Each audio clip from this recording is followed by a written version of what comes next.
सभी श्रोताओं को नमस्कार। प्रिय भक्तजनों, आज हम वर्णन करेंगे उस महान गाथा का जहां एक पत्नी ने अपने ज्ञान, तर्क और पति भक्ति से साक्षात मृत्यु के देवता यमराज को भी विवश कर दिया। प्राचीन काल में मद्र देश के एक प्रतापी और धर्मात्मा राजा थे जिनका नाम अश्वपति था।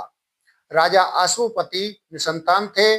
संतान प्राप्ति के लिए उन्होंने 18 वर्ष तक कठोर तपस्या की और देवी सावित्री की आराधना की। देवी सावित्री उनकी भक्ति से प्रसन्न हुई और उन्हें एक तेजस्वी कन्या का वरदान दिया। देवी की कृपा से जन्म लेने के कारण उस कन्या का नाम सावित्री रखा गया। सावित्री जैसे जैसे बड़ी हुई, उसका सौंदर्य और तेज बढ़ता गया। वह केवल रूपवती ही नहीं बल्कि अत्यंत विदुषी और आध्यात्मिक भी थी। जब सावित्री विवाह योग्य हुई तो उसकी आभा इतनी दिव्य थी कि कोई भी राजकुमार उससे विवाह का प्रस्ताव रखने का साहस नहीं कर सका। राजा अश्वपति चिंतित हुए और उन्होंने सावित्री से कहा, पुत्री, तुम स्वयं अपने योग्य वर की खोज करो। पिता की आज्ञा मानकर सावित्री मंत्रियों के साथ देशाटन पर निकल पड़ी। अनेक राज्यों और तपोवनों का भ्रमण करने के बाद सावित्री एक घने जंगल में पहुंची।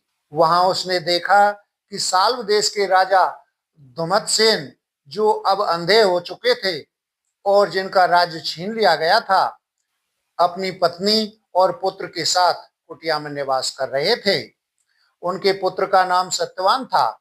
सत्यवान अत्यंत सुंदर, सुशील और धर्मपरायण युवक थे। वे अपनी वृद्ध माता पिता की सेवा में लीन रहते थे। सावित्री ने जैसे ही सत्यवान को देखा, उसने मन ही मन उन्हें अपना पति स्वीकार कर लिया। सावित्री जब वापस लौटी तो वहां देव ऋषि नारद उपस्थित थे। सावित्री ने अपने पिता को सत्यवान के बारे में बताया। नारद जी यह सुनकर गंभीर हो गए। उन्होंने राजा अश्वपति से कहा, महाराज, सावित्री ने वर चुनने में बड़ी भूल कर दी है। सत्यवान सर्वगुण संपन्न है, वह सत्यवादी है, तेजस्वी है, परंतु उसकी आयु अत्यंत अल्प है। आज से ठीक 1 वर्ष पश्चात सत्यवान की मृत्यु निश्चित है। राजा अश्वपति व्याकुल हो उठे। उन्होंने सावित्री को समझाया कि वह किसी अन्य वर का चयन कर ले, परंतु सावित्री अपने निर्णय पर अटल थी। उसने कहा, पिताजी, भारतीय नारी अपने जीवन में एक बार ही पति का वरण करती है। मैंने सत्यवान को अपना पति मान लिया है। अब चाहे वह अल्पायु हो या दीर्घायु, मेरा संकल्प नहीं बदलेगा। सावित्री और सत्यवान का विवाह संपन्न हुआ। सावित्री राजमहल के सुखों को त्याग कर घने जंगल में सत्यवान की कुटिया में आ गई। उसने राजसी वस्त्र त्याग दिए और वल्कल वस्त्र धारण कर लिए। वह दिन रात अपने सास ससुर की सेवा करती और ईश्वर की भक्ति में लीन रहती। जैसे जैसे समय बीतता गया, सावित्री के मन में नारद जी की भविष्यवाणी गूंजने लगी। सत्यवान की मृत्यु का दिन समीप आ रहा था। मृत्यु के 3 दिन शेष रहने पर सावित्री ने त्रिरात्र व्रत शुरू कर दिया।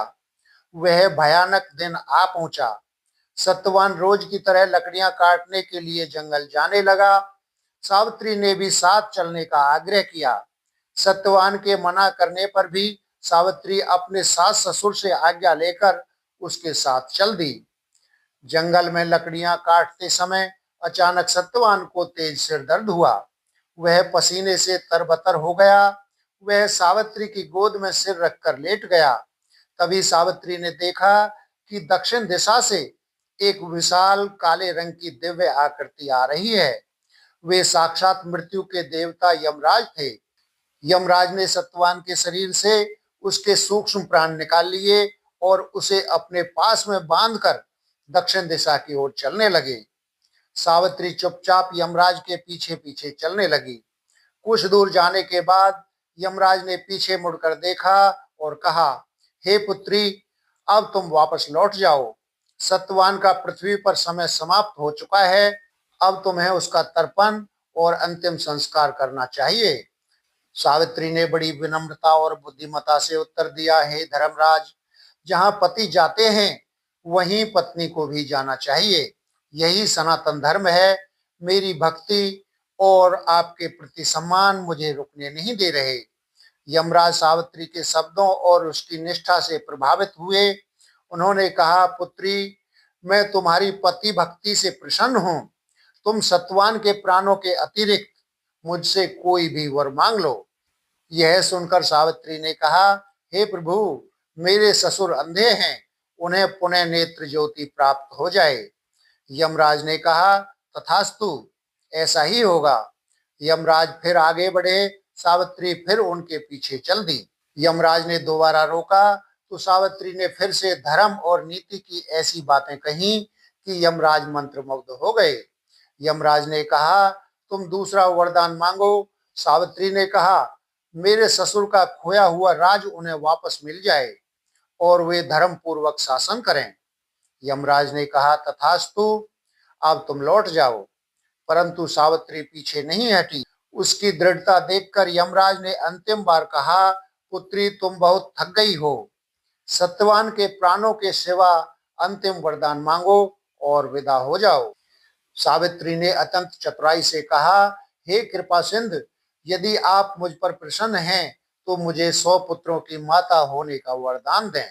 यमराज ने बिना सोचे समझे कह दिया, तथास्तु, तुम्हें 100 गुणवान पुत्र प्राप्त होंगे।